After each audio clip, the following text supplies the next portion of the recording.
Hey everyone, it's Becca. Welcome to First Line Frenzy Live. Today I am being joined by one of my most beloved co-hosts, Jon Michael Darga of Avita's Creative.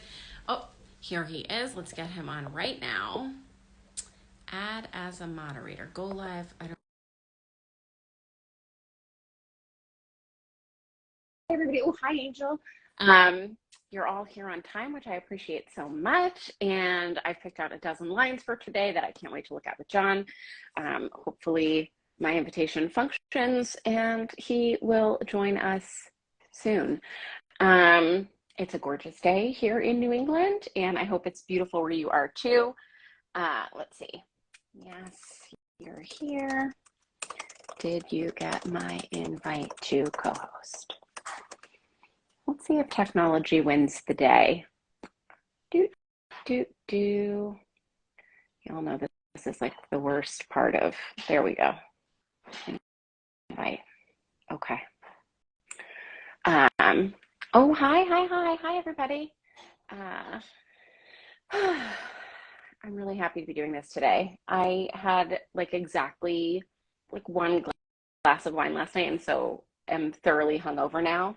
Uh-oh, it says, okay, good. Try that. Something about the technology is not working on Jon's end, but we're getting it worked out right now. Hi, Katya. So, yeah, once we get going, I hope you guys will be happy with the selection today. There are a lot of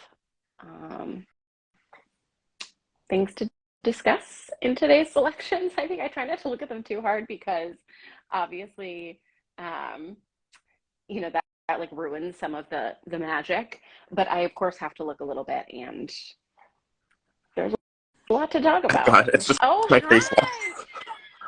I'm like, I have to do this on my phone because my computer wasn't like letting me. I always do this on my phone. I'm never on my computer for Oh, this. you're on your phone right now. I'm on my phone right now because I have to be, because eventually I'll have to like flip the camera. Oh, you got a haircut. I did get a haircut.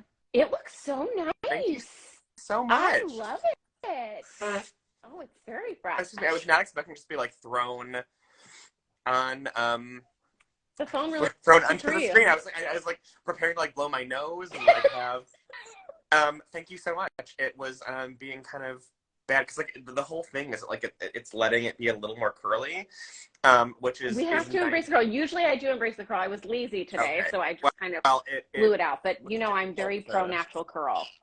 I am. Well, I guess I am. Oh, that was like a weird little like one string. Like that's the thing with curls. Like you get like the one weird little. What they're called, wonkies. Is that what they're called? Yeah, that's what the curl community calls them. Is that real, or did you just make that up? No, like it's real. Wonky. That's so good to know. Swamp.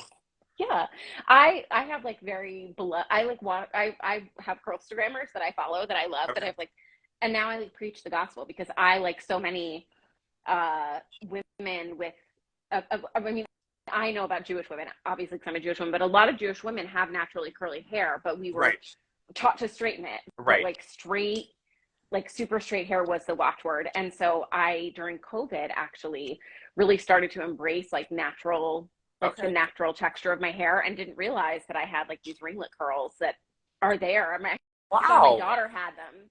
Yeah, my daughter has them. And I was like, where'd she get those? Surely not, me is where she got them. Yeah. So then I finally learned how to like actually take care of curly hair, and it's been a real journey. That is, that's like, we have the, what did you call them, wonks? Wonks. We have the wonk. I didn't like you said like Curlstagram, like that is a whole like, curl talk. I'm assuming it's also well, you know, but like with full brush, like I always thought you couldn't brush curly hair, but actually the way to get beautiful curls is to brush them with special brushes and special techniques, and it's like a whole. Well, I just started like kind of with this new one. I have like a little like just, it's not even like a styling thing. It's just you put it in and kind of like zoop zoop, and it's the first time that I've like used anything like I've had it for so long because people have been trying to get me to, you know, do something with my hair and with my curls. Yes. Well, good. I love it. I think it looks wonderful, and I like that. I was see more of your face. But I like it. Thank you so much. It's like, Well, I think we've given the folks at home sufficient time to get here. We haven't been on a live together in a really long time. I feel like What was the last time that we were on a live together? I don't know. I could check the YouTube channel, I suppose, but that seems like Nicoletta mentions Denman brush supremacy, and I agree with you there. I am a strict Denman brusher. I have the D31 is my preferred with boar bristles when I'm going for that like ribbon curl, but then I also, of course, have the classic D9. Anyway, don't know what any of that means, but I'm excited to learn. Another thing that I'm thrilled about with this First Line Frenzy on Instagram Live is that we are not like, I mean, we're always pretty wilding out, but like I always try to be mindful of the fact that like we're under the Reedsy banner and like we have, you know, like I don't want to reflect poorly on them. But it's just us now. Like we're out here wilding. Well, and like I just think that like the people who usually name call and are like, ugh, you being a whole human being with politics and opinions, shut up and critique. You know, it's like it's the shut up and dribble thing. Well, it's fascinating to me, and like I don't want to spend too much time belaboring this because we're here to critique First Lines, but like it's fascinating to me that like writing is obviously like art, right? Like it's culture, it's art. And I always think it's so interesting that people that jump on, they're like, how dare you politicize art? Like, how and it's like, since when like, has art ever not been political? Right, exactly. Like literally never time. Especially writing. Especially like writing as an art form. Like it's just like impossible to say that you cannot divorce politics from art and art from writing. And so every time someone jumps on, it's especially potent when we're like, hey, that's pretty racist, and people are like out there just like, how dare you call out racism? It's like, well, if we're gonna try to live in an anti-racist society that does better, then like you can't leave all of the work up to minorities, right? Like you have to actually like step forward. And like part of it is like, privilege. Like you have to call out the casual racism because that's the most insidious kind. That's the kind that always gets swept under the rug, and like. And so, like, it actually is our job to say something, and like, it is important to point out. And the people who get so angry about it, you're like, ooh, so this is yours, or yes. Like, I had that exact, and again, like, we're getting off on a tangent, which is very us. Okay. But it's been a whole 7 minutes, I had so this the first tangent was inevitable. With someone this weekend, because like, I was out to dinner, and I'm going to get into the specifics, but like we were having a conversation at the dinner table, and I was like, hey, like, I actually don't love the way that you like phrased that, like. I totally get that you're not coming from like a malicious place, but like I just wanted to like flag that. Flag it. Yeah. And they were immediately just like, I don't want to talk about this. Like, how dare you? Like, don't talk to me for the rest of, you know, the meal. It was a family thing, so like it wasn't like a at all. Yeah, no, it was fun for everyone. To another one of my family members after, and I was like, oh, that's like really interesting that they reacted so strongly. And she was like, it's because she knew that it was wrong, and the reason that people immediately jump to that defensiveness is because they already know that they shouldn't really be doing it. Yeah. And so, well, and like of course people on the internet obviously feel very emboldened by the anonymity of their keyboards. And you know, I will say about Reedsy though that our moderators do a good job of banning people who are spamming the feed with that kind of content, and they do tend to like, and I will also say those people are far more rare. Like I just saw a headline, I think yesterday, about how like 60% of book bans in the United States are being driven by 11 individual people who keep filing for those bans. Mm-hmm. And so it truly is a minority. Yeah. They're just very vocal. But those people aren't here. So welcome to the non-bigots. So for those of you who are new to First Line Frenzy, I am going to briefly state that these lines have been sent in. I keep them anonymous. It is voluntary. We believe in edutainment, so things sometimes get a little slap happy, but it's all in the interest of learning something interesting and important about writing, and specifically about writing first lines, and what can we extrapolate about writing in general from a first line. First lines, we are looking for character, conflict, and stakes when we can fit all of those in, sometimes a little sprinkling of setting if we can manage it, and mostly we are just looking to get hooked into a story as fast as possible, and so we'll see it done right, we'll see it done wrong, and we will try to make it better when we can. So I think without further ado, I'm gonna do my awkward camera flip and get started. Yeah. Also, if there's time, like we're happy to do like a little, like if people have questions or whatever. Yeah, throw your questions up because I will see them. So I have to go into like radio host mode and turn my screen around, which is always like a little awkward, but here we are. But I'll be able to see your questions, everyone. So if you have questions, you can just bloop. Oh, look at my Lisa Frank collection. Look at your Lisa Frank. It's fantastic. So here we are. Okay. I'm gonna lower this down to like a very awkward level for me. Hold on. There we go. Can you see that well-ish? I can see that well. All right, let me see. I can kind of finagle it a little. Usually I have it up on a stand, but today I don't. Okay, this is good. I will be reading them so that you can collect your precious thoughts, okay? Precious thoughts, okay, yeah. Here we go. Our first line, and again, these are going to seem, Patricia asked if this will be recorded, and yes, it'll be too long to post directly to IGTV, but I will post it on YouTube and then put the link up on my stories. So you will be able to rewatch this well into your dotage, because I will leave it on YouTube until the internet fails. So that will be great. Okay. There was something else I was going to say, and then I forgot what it was. You know what? We're running the show, so we can say it whenever we want. So these lines, for those of you who do follow the daily First Line Frenzy posts on my page, this will seem out of sequence because this dovetails on the last recording in the sequence of reels that I just did. So it seems out of sequence, but it's really not in like my metaverse timeline of personal First Line Frenzies. Okay. This is number 359 from Adult Sci-Fi, and it reads, spending a few hours with 20 electrodes drenched in caustic gel searing into my scalp wasn't the worst way to celebrate my 35th birthday. Do you want to like just take like I'll do the first comment for this one and then like you do the first for the next one? Or you know what? I just trust us to like let the spirit move us. You remember like just I'm ready to go. Just go.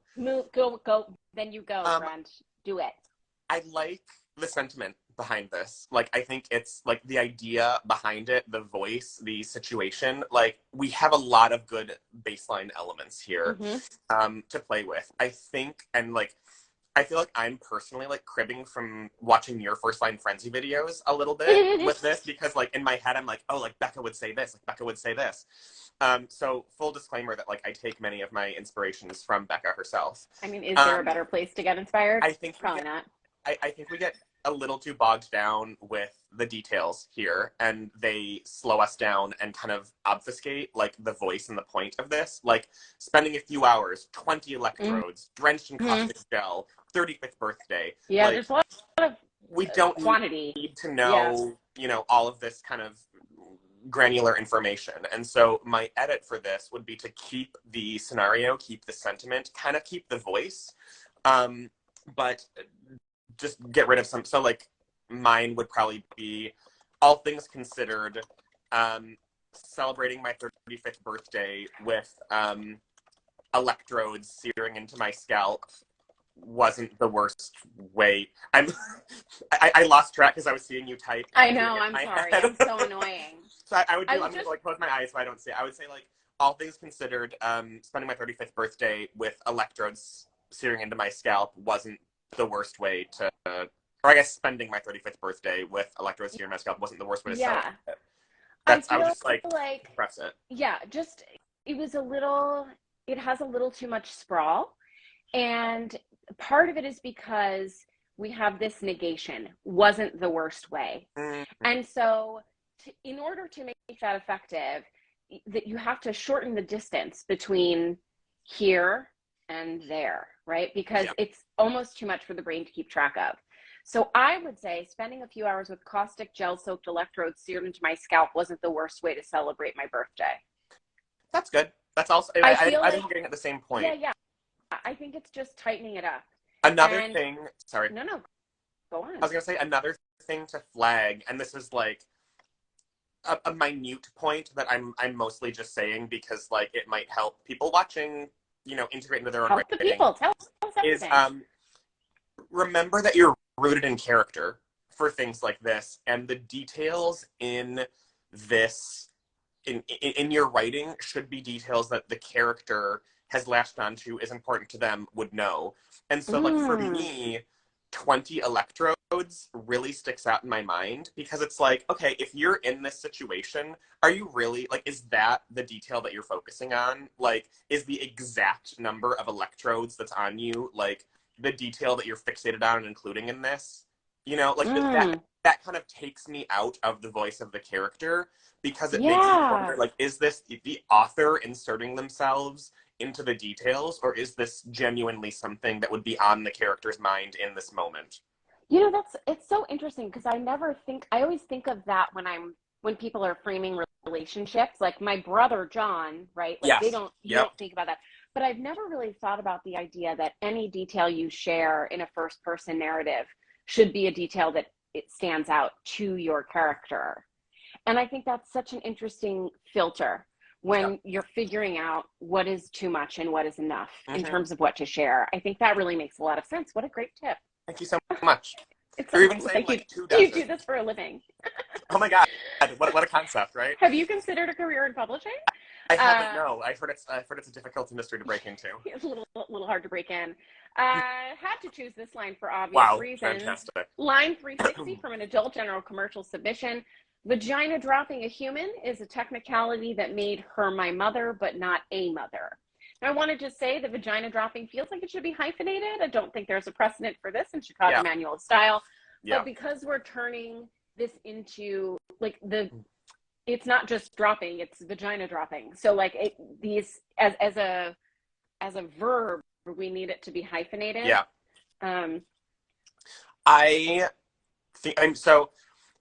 I think like this is one of those situations where I have to flag, like, this works for me. Like, the vagina dropping a human is a phrase that absolutely 100% makes me feral.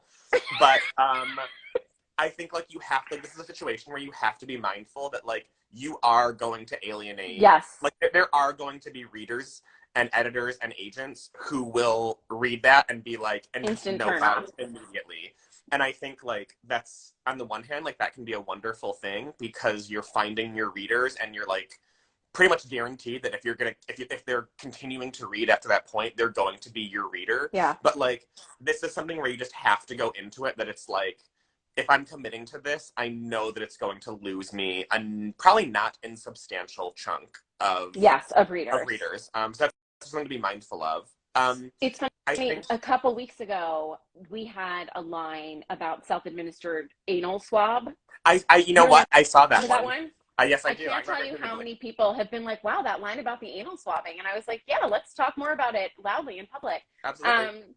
And it's the same advice I gave there, which is any time you invoke the body in like a transgressive or taboo way, you are going to lose some people. I think that in terms of like establishing a voice, this is really funny, right? Yes. Vagina dropping is funny. But when I noticed this line, when I sort of selected it, I was thinking to myself, okay, Becca, this doesn't bother you. What if this line were about a penis? Would it bother you then? And like, I don't know. I don't know how much I want to, like, I don't know. Am I not offended by this because like I have vagina dropped 2 humans? Like, is that why it's not a big deal to me? You know, but like, I just feel like as I strive for objectivity in editing, I have to ask myself, like, is this inoffensive to you because you identify, you're like a biological woman and all this. So like, I don't know what the answers are. I do think it's a bold choice that isn't always going to pay off. I also think that when we introduce an idea about a technicality, you better have your ducks in a row. Yeah. And I would also say to become my mother but not a mother is deeply contradictory. And so it's kind of like those things where some people will differentiate between like a dad and a father, or like things like that. And I feel like that's what you're trying, that's what's the effort is here, but it's not landing for me. And I think when you invoke something like a technicality, you're saying, I'm going to show you the distinct and subtle difference in 2 things. And this does not achieve that for me. Yeah, I agree. I think another thing that makes, go ahead. It occurs to me that we might have said that made her my mother, but not maternal, or something like that. Like, because I think that's the distinction that the author is going for. Yeah, I think there are two things that would help me kind of like pin this down and be a little more specific with it. I think one, the her is too generic for me. And I think like I think it could even be like powerful to say like that made Carolyn my mother, you know, but not a mother. And I like, so a name would help. And then I think too, even just like, I mean, I think there's a better version of this that you could do, you know, like really editing and reworking, but I think adding italics for emphasis would also help here. Like, it's a technicality that made her, you know, I agree that you shouldn't have two mothers because that becomes muddied. So, like, vagina dropping, the fact that, I think my revision would kind of be something along the lines of, like, the fact that Carolyn vagina dropped me, or dropped me from her vagina or something, you know, using that sort of phrasing, you know, like 25 years ago, was a technicality that made her my mother, but not my mom. My mom. Yeah, so I think part of the problem here also is that this grammatically, so A is an article, right? So when we have the or a. I read a comment that is fantastic from Anissa the Scribe. Switching it around is really smart to say a mother, but not my mother. Okay, but this is my point here, because I initially thought that was the answer as well, Anissa, and like I truly almost said that's the answer, but the problem is the article a just indicates one of something. And so grammatically, you cannot be someone's mother and not a mother. It is a grammatical impossibility. And so you're negating yourself with this grammatical choice.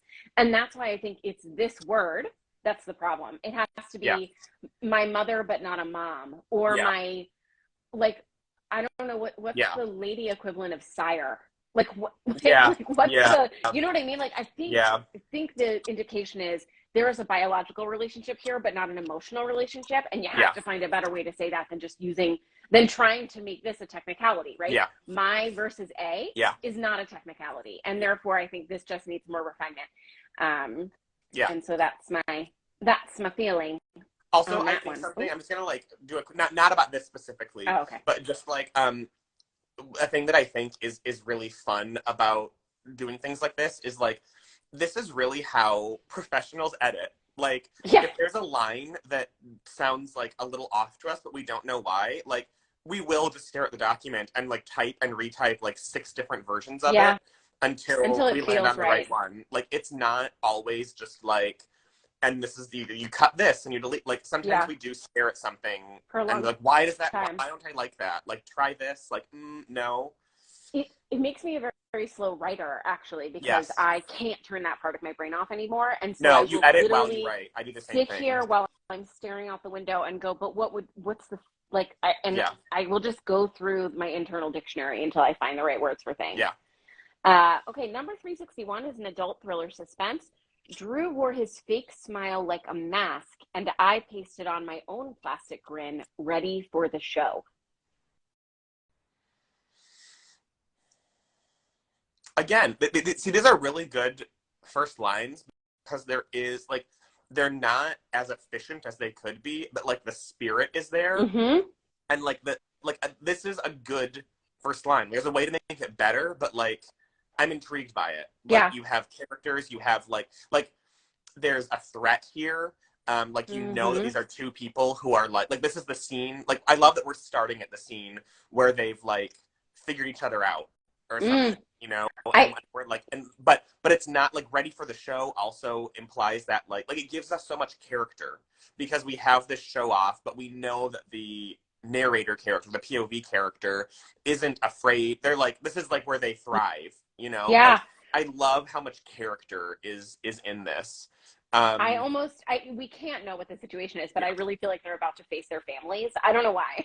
Interesting. I've totally written this whole book in my head where they're like interesting in like a divorce process, but they're just not telling anyone yet, and so now they're just putting on the show. We had a comment that said that fake and mask are redundant, and I actually disagree. I think a fake smile can be assumed for an instant, but here we're learning that Drew wore his fake smile like a mask, meaning he really puts it on and leaves it in place in order to hide other emotions. And I think I like this. I think it's a little clunky the way that we connect, the way that we have a comma plus conjunction here, and then we have this dependent clause with the comma here. And there's something about the syntax that feels a little off-putting to me, a little inefficient. Yeah, but I can't readily fix it. You know what really else have to stare at it kind of like a little squidgy for me is tell that me. Drew comes, and I understand that like I pasted on my own plastic grin is a response to Drew's smile. Yes. But there's something that's a little bit off for me that we start with Drew and then go, like, I would like for it to begin and to be grounded with the POV character. Yeah. Center the POV character. We're always saying that in First Line Frenzy. I'm going to stare at this for like 5 seconds and see if I can suggest.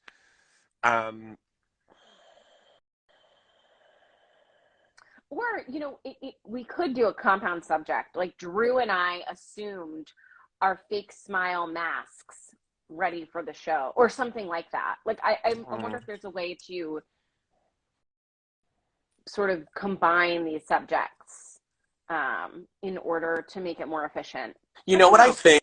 You know why I think this is so difficult for us? Why?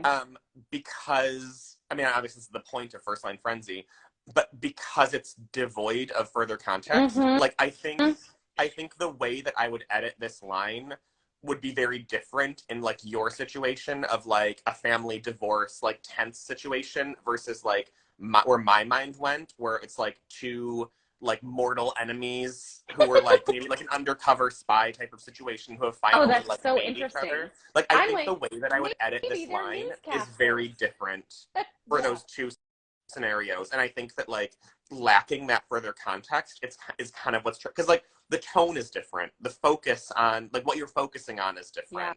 Like I think that's what's kind of like the hitch for me in this situation. But so Damien suggested an edit and says it reads, I pasted on my own plastic grin ready for the show, M dash, just like Drew, which makes just like Drew into a dangling participle, sort of like a dangling modifier.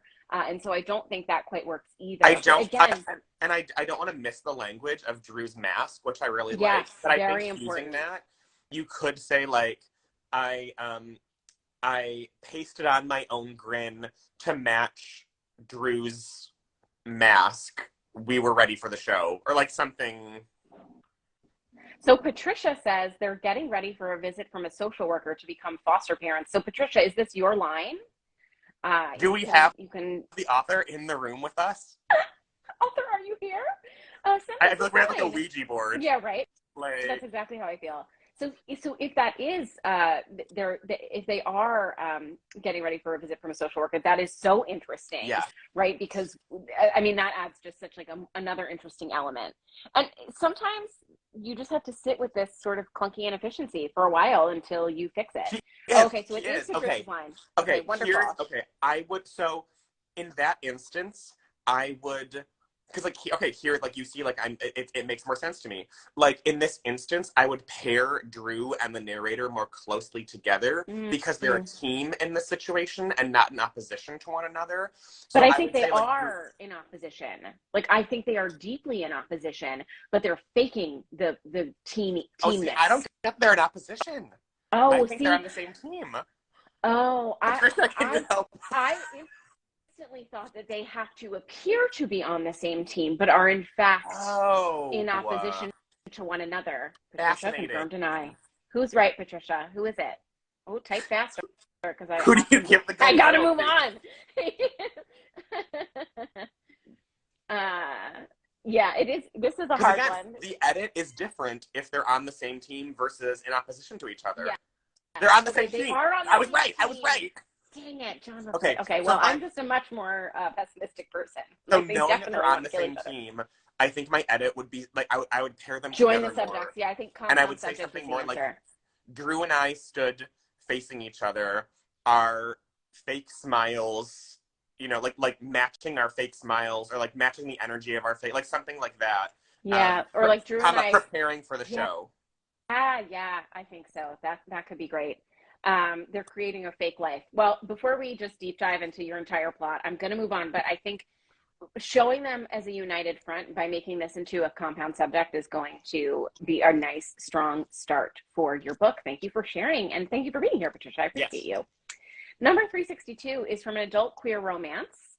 I started with a softball, where do you get your inspiration question? And he told me he had an arrangement with a toad who lives in a well at the center of an island that only appears once every 7 years. And I immediately wanted to punch him / fell in love. No.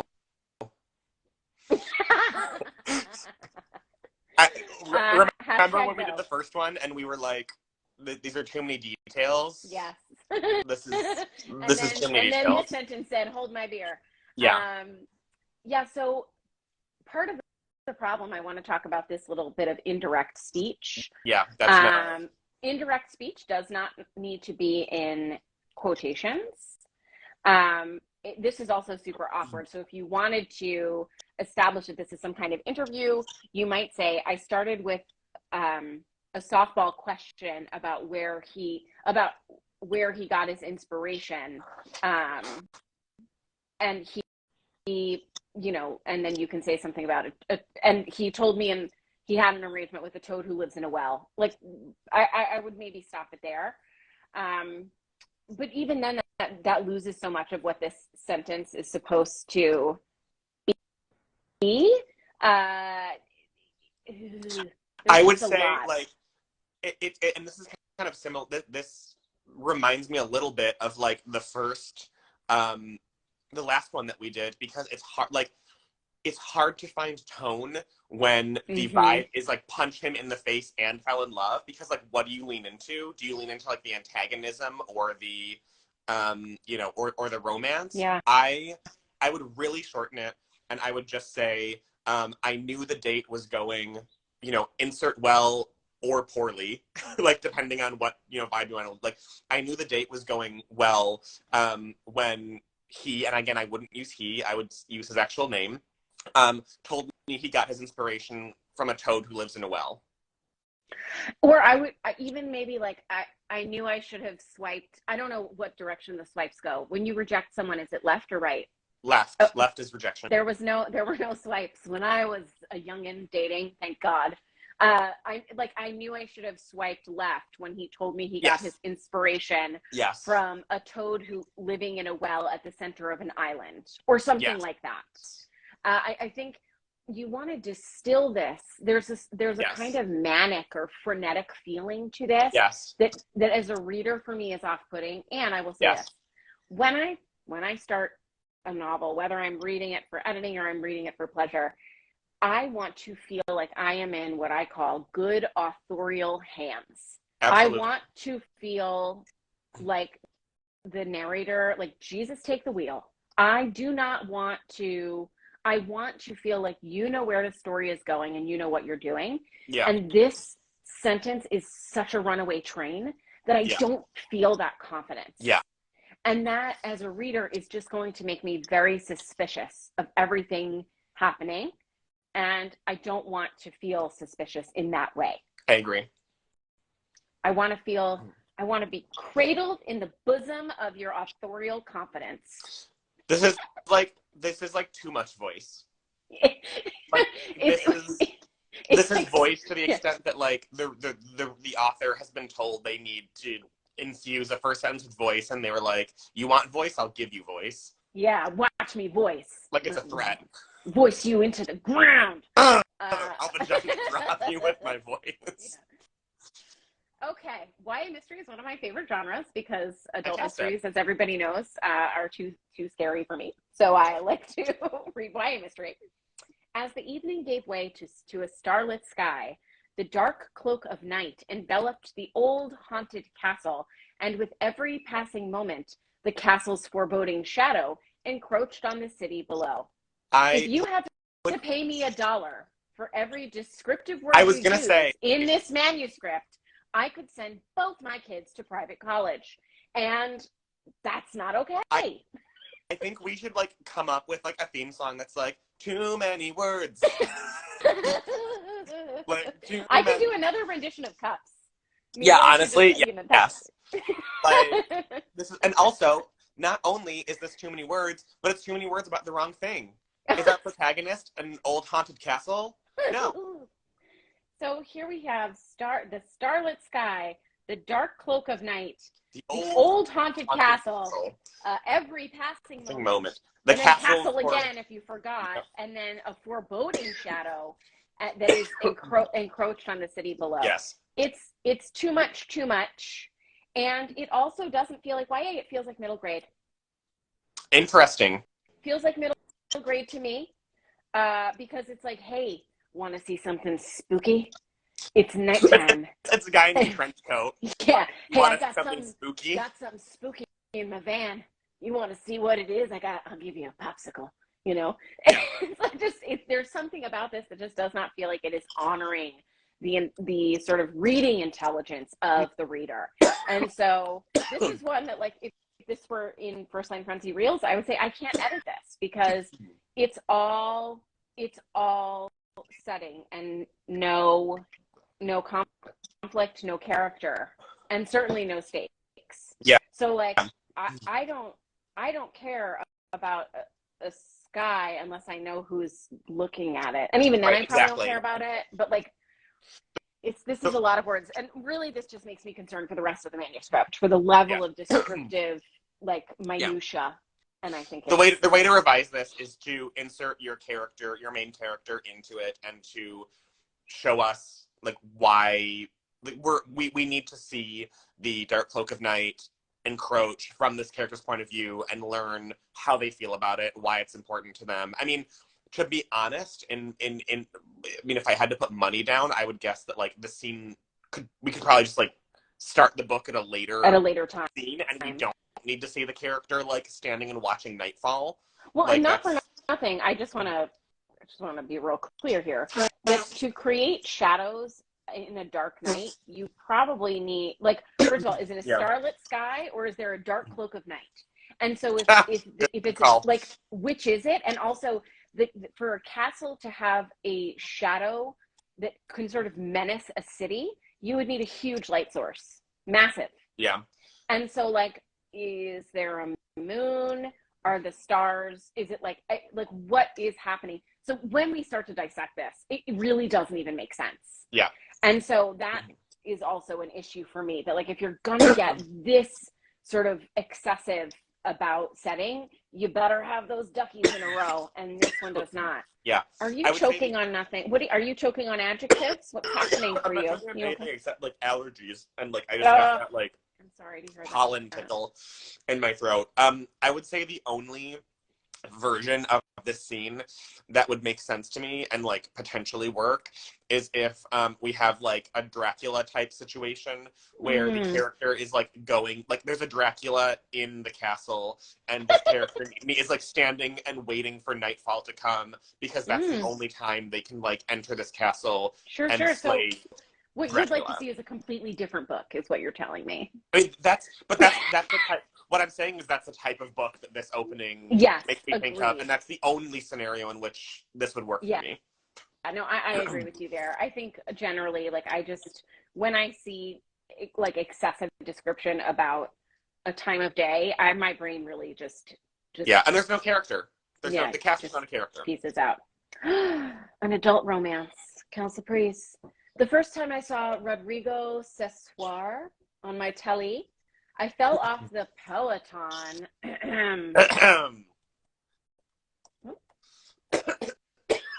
Is it 2 O's? It's 2 O's, yeah. Oh, this First Line Frenzy is sponsored by Peloton. I actually would love to love the Peloton, and I don't. Okay, hold on. The first time I saw Rodrigo Sessoir on my telly, I fell off the Peloton and into a stack of well-thumbed Barbara Cartlands. For those of you not in the know, Barbara Cartland was the queen of romance in, I think, the 80s. I want to say the early 80s.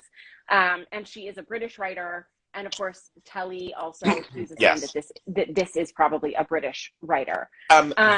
This can I, like, as a Peloton junkie, this immediately sparks with like the way that you were talking in the previous one about like you were nitpicking like, well, this like the night and the light source and everything. Yeah. You can't fall off your Peloton because you clip yourself in. You're clipped in. Frankly, you're clipped in, and unclipping is a real bitch. So if you have to pee in the middle of a Peloton Well, ride, like you just hold it. Or you pee your pants. Like those are the two options. Like the unclipping is so painful. I was just like, why am I doing yes. this? And then I just stopped and I joined the will gym. say, like, not to get too nitpicky about it, but like I will Go say ahead and nitpick. It's why I keep right here. You can get pedals where it's not a clip-in and it's just like a stationary bike thing, and you like put your feet in. But I have been doing the Peloton with those like pedals for, I mean, like 5+ years now, and I have never once come remotely close to falling off. Like it's like, in order to like fall off of a Peloton with the way that their straps and like the pedals work, you would literally have to like intentionally heave yourself off of the side. Throwing yourself off. Yeah. So obviously this has flagged for both of us as just not possible. And I think like I just it's, I don't know. For me, there's something very slapstick about it as well, which viewers of this program know. I do not respond positively to slapstick comedy, especially when it paints. Can I also just say that, like, the name Rodrigo Sessuar is so on the nose that it feels like it verges into parody. And when you're writing adult romance, I personally do not think it's a good idea to come across in your first line like you're mocking the genre. Yeah. It just feels like I like the internal wink wink about Barbara Cartland. I do. But I think this feels, ironically, because of the mention of an author from the 80s, it feels a little vintage to me. Yeah. Like this does not feel contemporary enough. Also, not to like go back and harp on this thing that we already, but harp away. Okay, why were you on? I mean, I guess you could like technically sit and like watch your TV on the Peloton, but like I know if you're you should be in a class. Why are you watching the television? Like you're on a class. Like there's a whole class happening. So like, do you mean that you're like on like that Rodrigo Sessuar is like an instructor on the screen? I know. But then like it's that's very not confusing. That's not your telly. That's on your Peloton. That's what I was thinking too. Like maybe they're just I don't know. There's a lot of I don't know. So look at all the questions we're asking that have nothing to do with this character, and that's our signal that it's not. Yeah. It's not quite right. So I would say this is a misfire for a couple of reasons, not the least of which is I think you gotta sit on a Peloton before you write about a Peloton. Exactly. This is, you are welcome to write about experiences, that you have not personally lived. But in this situation, I do think you should sit on a Peloton before writing this book. Sponsored by Peloton. Sponsored by Peloton. I'm on a Peloton right now. I know, right? 65. Adult fantasy. The next First Line Frenzy Live that we're going to do, we're both going to be doing a Peloton ride while oh my gosh. You know what? We should do it. Oh my God.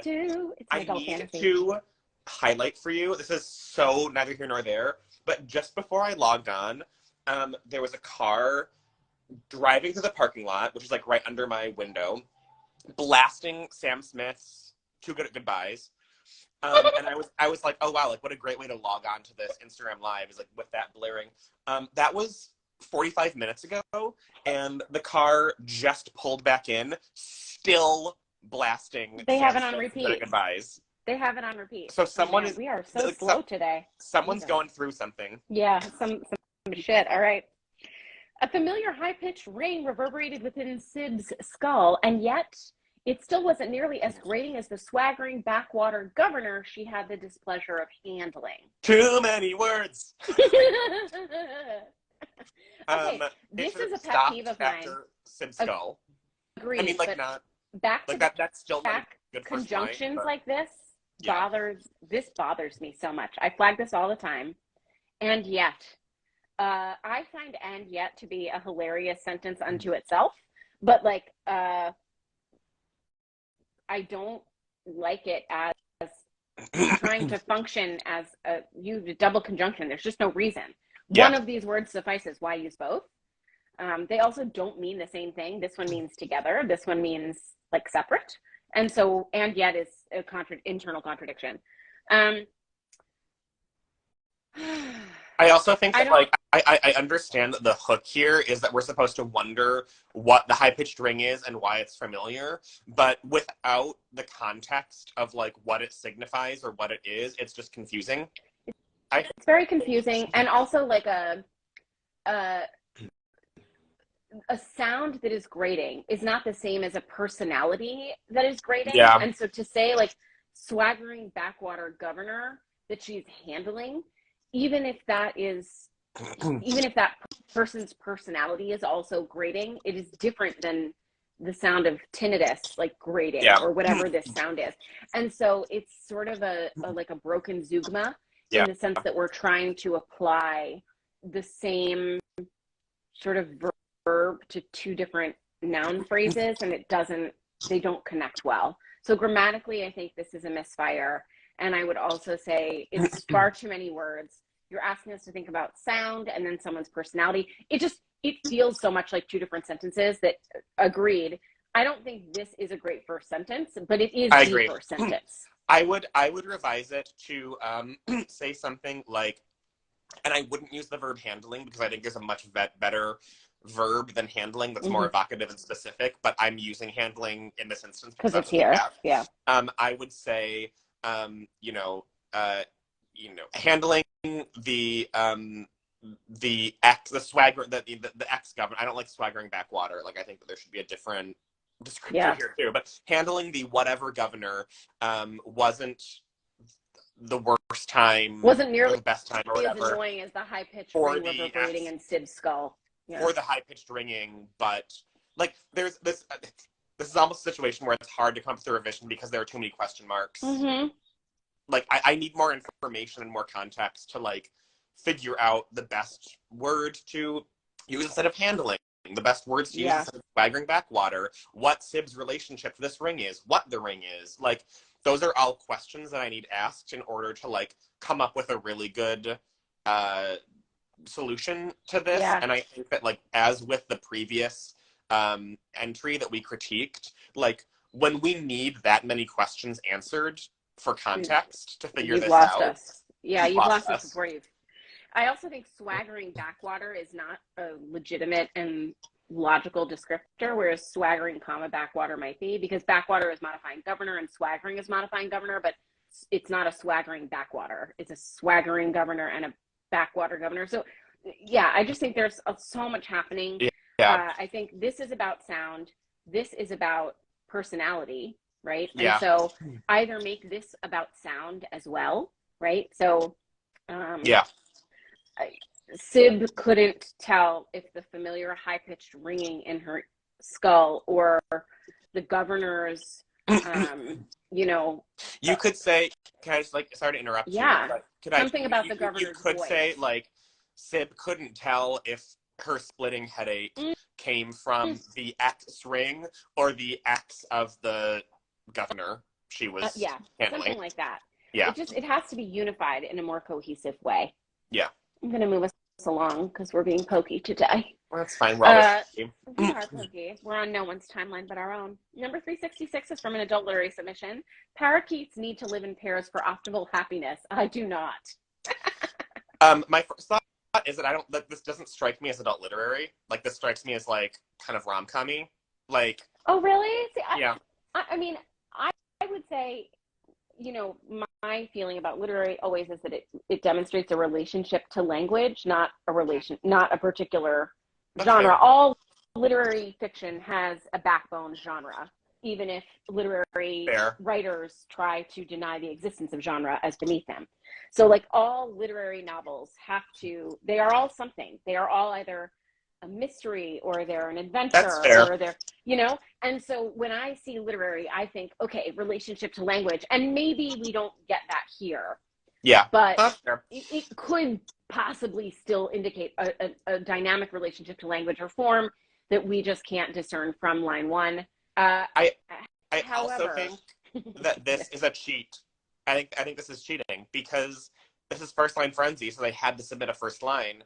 But you think that semicolon is fake? I think the semicolon is fake. I think it's a period. Yeah. I think it's a fake semicolon. Yeah, but I would say I think the semicolon is too strong here. But maybe, but I think the urge, sort of the instinct to connect the negation to the statement is sound. I don't think the semicolon, this just doesn't warrant the strength of the semicolon. No, I would do a period. I think it's, yeah. I felt fake. Or like, unlike parakeets, I don't need to live in pairs I don't need to be paired for optimal happiness, or something like that. I mean, I just think if you want to use the negation in sentence one, make it part of the sentence instead of using this semicolon, which is too strong a mark of punctuation for a negation this gentle. There's also like I mean, again, I think the strongest version is just the two sentence, but I think that like another voicey way to do it is to do like, my ability to live happily alone is just one of many qualities I do not share with a parakeet. Yeah, something that's kind like of that. Another voicey one. Yeah, and that's like a little weird and interesting, like why parakeets? Yeah. Right, exactly. So I think this is the right sentiment to start with. I just think it's articulated in the wrong way. Yep, I agree. Oh, good. Number 367 from an adult fantasy. Dying was never Roxana's favorite part, but of course she always looked forward to it because it meant seeing Blake again, her true half. Okay, the edit here is we need to know favorite part of what, and then that's the period. It's dying was never Roxana's favorite part of X, period. That's the first line. Yes, though I have a very sneaking suspicion that this is a wake-up disguised. No! Yeah, I think so. I think this is a disguised wake-up. I think it's some kind of like, what's that movie with the people who are plugged in and they ride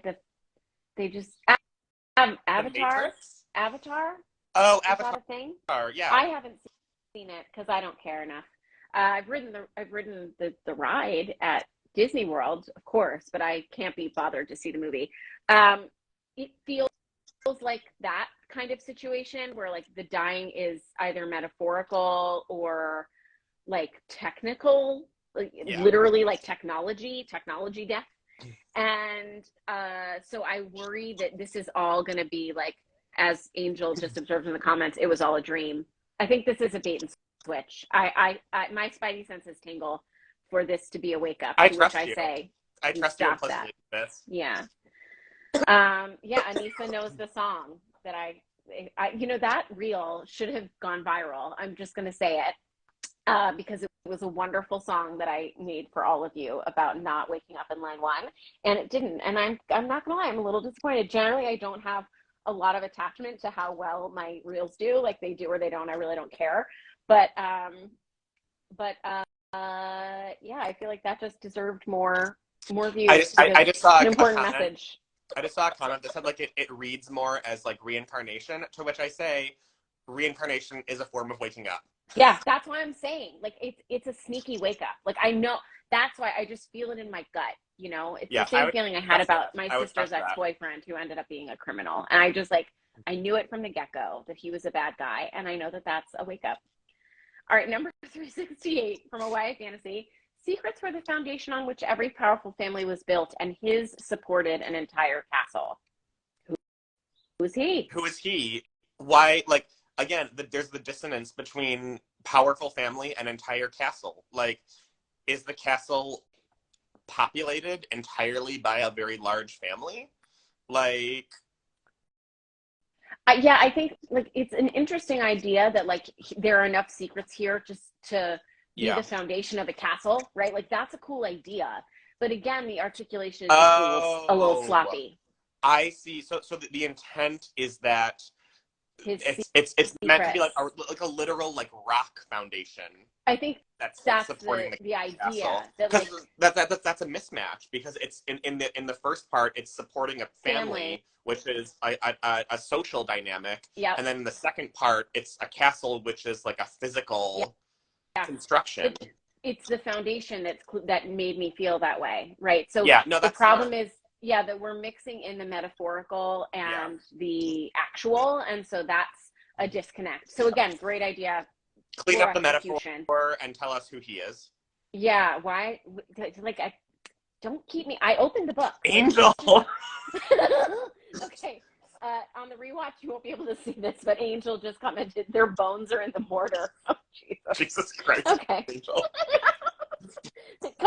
coming from a very dark place. Uh-huh. But yeah. So, add Angel to the live chat. Let's go. Add presenter. Just gonna quickly move on before we just murder and cremate the whole family into cement. Yeah. This one is from a YA contemporary realistic. Contrary to popular belief, there are more than two sides to every story, incorrect hyphen. Yep. But that doesn't change the fact that mine is the only accurate one. So people in general, hyphens are used to connect, to create adjectives, and instead here what we want is an M dash. Contrary to popular belief is a cliche. Well, I don't like it. My problem with this is that the foundation of the line is built around a literal translation of the saying rather than like what it actually is supposed to mean. Like saying there are two sides to every story, like it doesn't mean there are only two sides to every story and there can be no more than two sides to every story ever. Well, but the meaning of the phrase is like there are multiple perspectives. But and the so adage is actually there are three sides to every story, your side, my side, and the truth. Right. So even if we are taking this back to like trying to sort of put a spin on a familiar phrase, which I don't mind, you've gotten the phrase wrong. Yeah. So or like you're just ignoring one part of the phrase that is really important. People do that with the Bible all the time. I think my Go figure, man. I think my problem with this is exactly what you're saying, is that like it's either a willful like misinterpretation of the phrase to make the point you want to make, or it's a willful misrepresentation of the adage to make the point that you want to make. And I agree. Like, but again, I wouldn't mind that adage being invoked here in an interesting way, but like it's not groundbreaking to think that your side of the story is the truth, right, or the accurate one. Like that's just called being a human being. Right. So you know, I think there's this big moment of like like I'm going to negate sort of some kind of conventional wisdom, but then actually you just enforced it. Yeah, I think like the way to revise this would just be to be more specific and to say like you know, like he thought this, she thought that. I know the truth is that like there's not enough. I would get really specific. Yeah, there's not. I would actually enough get specifics here to hook me. Whatever the story is. Yeah. You know, like I would actually say, I would get into the actual story that's in question here. Yeah. Because why not? Why start with a generalization when you could start with specifics? That's exactly forever my question. Let's see, where are we? Oh, this is the last one, 370. Is it? I'm middle grade. Not to, like, I'm gonna like let you read this and comment first because I really have to pee real quick. But I'll be back in like. Thanks for the share. All right, everyone. This is a middle grade thriller suspense submission, and it says the rumor said that if you called her name, the ghost of Salford Manor would appear. But Kit didn't believe the rumors. He didn't believe in ghosts. This colon does not have a place here. A colon is used to introduce sort of what I always think of as the punchline to a sentence. And this sentence does not require a punchline. Anissa says that this is two sentences, and you are correct. It is two sentences. I do want to note that it is correct that if you are only following a colon with one sentence, you do not capitalize it. So that was well done. But this shouldn't be here at all. So, you know, whatever. I'm not sure also, you know, this says if you called her name, but then we get a not name, the ghost of Salford Manor. So it might be nice to think, like the rumor said that if you called her name, maybe first name, last name. No, maybe not. All right, I'll let it go. The rumor said that if you called her name, the ghost of Salford Manor would appear, but Kit didn't believe the rumors. He didn't believe in ghosts. I just think it's one or the other. I don't know. This is kind of boring.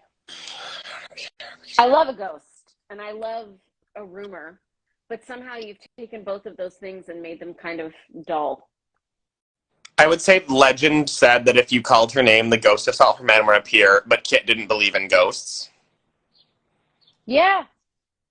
There you go. Why not? I just think there's something about like the credibility. Why not? Like, we're at that stage in the first line frenzy. Yeah, why not? I guess like so I want to be interested in this because the ghost is cool and rumors are always interesting, but you've sucked the joy out of it, I think. I would say rumors is a weak word to use here, too. Like, that's why I substitute with legend. Yeah. Like, rumors is...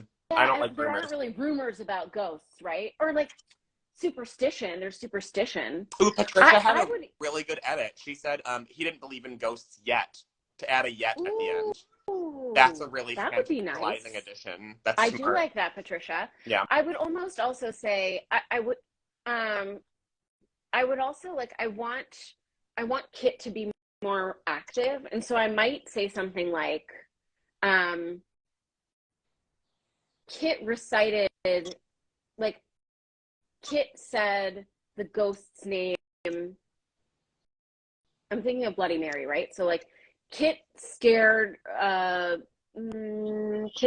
through the dark at his reflection in the mirror and recited the name of the Saltford Manor ghost 3 times. Sure, the rumor was false, like no ghost would appear. Or something like that. That was very wordy and terrible, but I'm on the fly here.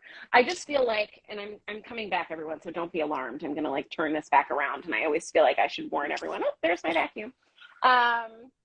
I just feel like there's a way to make like ghosts and rumors really enticing and make us feel like you've invited us to sit at the cool kid lunch table, and that just didn't do it. No. And that's what I want. So I want to see Kit challenging the rumor, I think, more than I want to see him being aware of the rumor, if that makes sense, you know? Yeah. So that's more character, more action. More character, more action. Always. Those were our lines for today. What did you think of this as a bunch, as a group? What did you think? We'll just sit quietly and wait for your comments to roll in. This is a Lisa Frank sticker, by the way. I love that. Just everybody to know that. Seal? Yeah, because it's on my water, so I just thought. Yeah, that's smart. I love that. It's like the gradients of blue. Yeah, just trying to be consistent.